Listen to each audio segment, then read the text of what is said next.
কি হলো কান্নাকাটি করে কেন? হাত হাত কাটলো কিভাবে?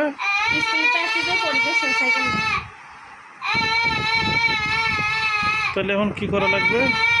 হাতে কিছু দিছাও? তোর উপায় কি? মোবাইলটা দাও দেখি ঠান্ডা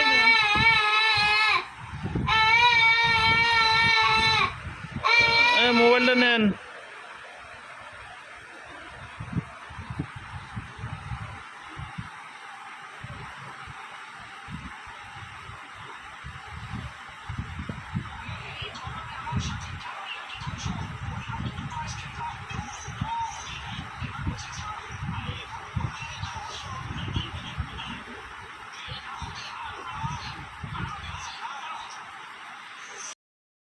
Twenty minutes later. সিনাজ মোবাইলটা নিয়ে না, অনেকক্ষণ মোবাইল দেখতেছে, চোখের ক্ষতি হবে না। আবু ফোন দাও, আবু মোবাইল দাও।